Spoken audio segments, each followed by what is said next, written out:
নমস্কার, আমি অ্যাস্ট্রোলজার সুনন্দা গাঙ্গুলি। আমার ইউটিউব চ্যানেলে আপনাদের স্বাগত। আমি আজকে যে বিষয়টি আলোকপাত করব সেটি আমার একজন ভিউয়ার আমার থেকে জানতে চেয়েছেন। সেটি হলো কর্মের সাথে শনি 7.5 সম্পর্ক। তো আমরা সবাই জানি বর্তমান সময় শনিদেব মীন রাশিতে অবস্থান করছেন।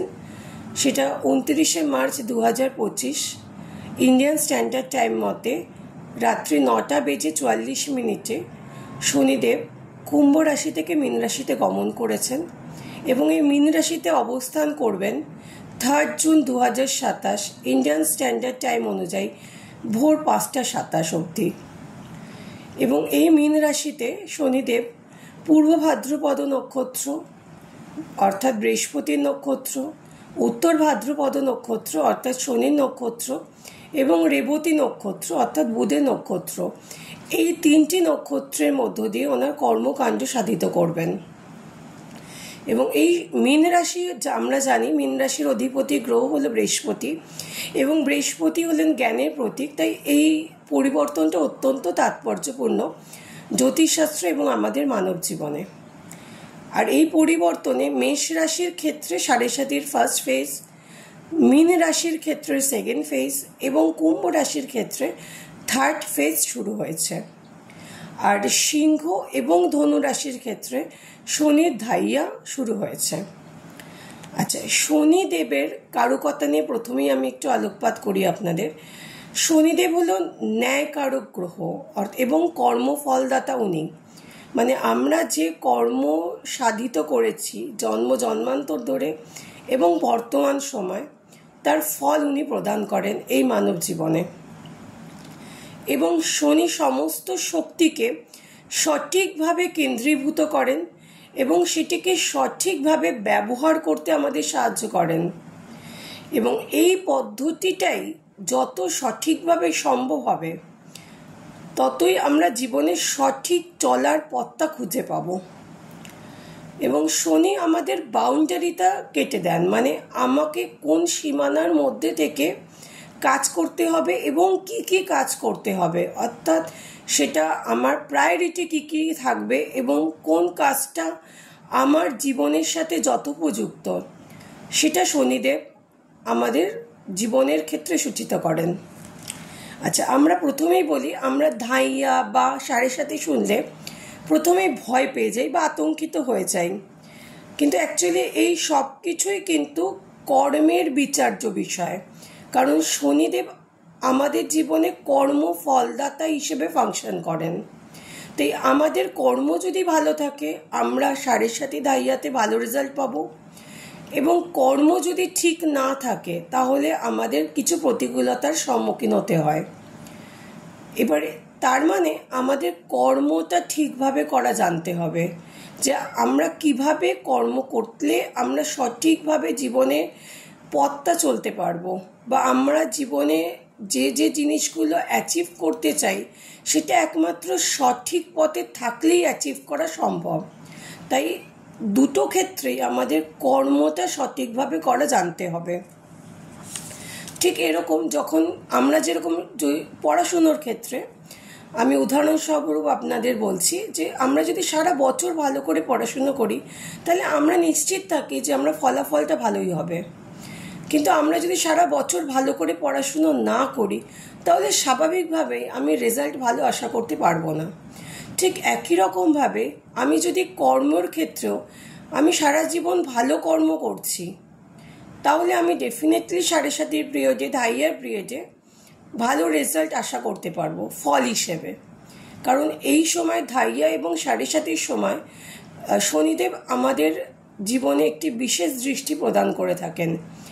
সাধারণত আমরা দেখেছি যে যাদের প্রারব্ধ ভালো রয়েছেন তাদের জন্মছকে শনির পজিশন ভালো থাকে, মানে হয় শনি সক্ষেত্রস্থ থাকেন বা ভালোভাবে অবস্থান করেন বা তুঙ্গস্থ থাকেন। প্রারব্ধ কথাটার অর্থ হলো আমাদের পূর্ববর্তী জীবনের কর্মফল, যেটা নিয়ে আমরা জন্মাচ্ছি। কিন্তু যদি প্রারব্ধ খারাপ থাকে তাহলে সেক্ষেত্রে আমরা প্রতিকূলতার সম্মুখীন হই এই 7.5 সময়। ঠিক আছে। এবার 7.5 সাধারণত আমাদের কি কি প্রতিকূলতা দিয়ে থাকে। সাধারণত একটি মানুষ তার, আমি যদি অ্যাভারেজ এজ ধরে নিই, তাহলে সেক্ষেত্রে সে জীবনে দুবার অন্তত 7.5 মধ্যে দিয়ে যাবেই। এবার 7.5 ফলটা সেরমভাবে শনিদেব প্রদান করে থাকেন যে তার এজ অনুযায়ী, ধরুন কেউ কলেজ গোয়িং রয়েছে, তার সেই সময়ের কারকতা অনুযায়ী শনিদেব তাকে 7.5 এফেক্ট দেবেন।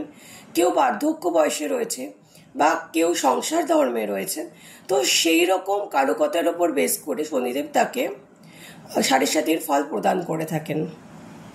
তো 7.5 ক্ষেত্রে সার্বিকভাবে আমরা যে ফলাফলগুলি পেয়ে থাকি সেটা আমি একটু আলোকপাত করি।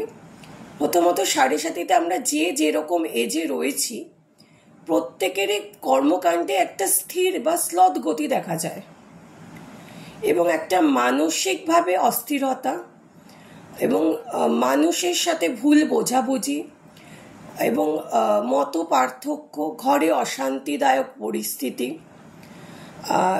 এবার কেউ ধরুন বৈবাহিক সম্পর্কে রয়েছে, কিছু ক্ষেত্রে ঘরে অশান্তি, বৈবাহিক সম্পর্কের অবনতি।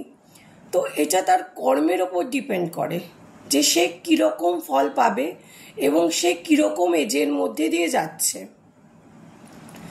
তো সাধারণভাবে আমাদের তাহলে শিখতে হবে কিভাবে কর্মটা ভালো করে করা যায়, তাহলে আমরা এই 7.5 সময় আতঙ্কিত হব না বা বেস্ট রেজাল্ট পেতে পারি। এবং এই কর্মের কিভাবে সঠিকভাবে আমরা করতে পারি সেটা জানবার জন্য অবশ্যই আমাদের শাস্ত্রের দিকে নজর দিতে হবে। আর সাধারণত একটা গাইডলাইন আমি দিয়ে রাখতে চাই, 7.5 পিরিয়ডটা যেহেতু 7.5 বছর ধরে চলে, একটা দীর্ঘ সময়, বিভিন্ন সিদ্ধান্তের মধ্যে দিয়ে যাওয়ার প্রয়োজনীয়তা হয়, বিভিন্ন ওঠা নামা জীবনে চলে আসে। তো আমরা চেষ্টা করব এই সময় প্রত্যেকটা ক্ষেত্রে সঠিক এবং পরিমিত ধৈর্য বজায় রাখতে, কোনো কাজে তাড়াহুড়ো করব না, এবং প্রত্যেকটা ক্ষেত্রে সিদ্ধান্ত নেওয়ার সময় আমাকে মনে রাখতে হবে এই টেম্পোরারি 7.5 বছরটা যদি আমি একটু কষ্ট বা সহিষ্ণুতার সাথে অ্যাকসেপ্ট করে এগোতে পারি বা অ্যাডজাস্টেবল কিনা। প্রতিকারের জায়গা নিশ্চয়ই রয়েছে, কিন্তু অ্যাডজাস্টেবলের জায়গাটাও নিজেদের বাড়াতে হবে। আর সর্বোপরি যেহেতু কর্মফলদাতা হিসেবে শনিদেব কাজ করছেন আমাদের জীবনে, তাই কর্মটাকে ভালো রাখতে হবে, কারণ আমরা মানব জীবনে কর্ম ছাড়া এক মুহূর্তও থাকতে পারি না। আমাদের সবসময় কিছু না কিছু কর্মের মধ্যে থাকতে হয়, না চাইলেও আমরা কোনো না কোনো সময়, প্রত্যেকটা সময় কর্মের মধ্যেই এঙ্গেজ থাকি। সে কর্মটা করা আমাদের শিখতে হবে, আর এই কর্মটা কিভাবে করতে হবে সেটা অবশ্যই শাস্ত্র আমাদের শেখান। আজকে এইটুকুই আমি রাখছি। আশা করছি আমাকে যিনি কোয়েশ্চেন করেছেন তিনি তার অ্যান্সার পাবেন, এবং আপনাদের যদি কোনো কোয়ারি থাকে বা আপনারা যদি এরকম কোনো টপিকে আমার থেকে জানতে চান, অবশ্যই আপনারা আমাকে মেসেজ করবেন, আমাকে হোয়াটসঅ্যাপ করতে পারেন, আমার কন্ট্যাক্টসের নাম্বার দেওয়া আছে, এবং আমাকে কমেন্টসও জানাতে পারেন। আমি আশা করছি সময় করে আপনাদের সেই উদ্দেশ্য সাধন করতে পারবো। অনেক ধন্যবাদ, ভালো থাকবেন, ভালো রাখবেন, নমস্কার।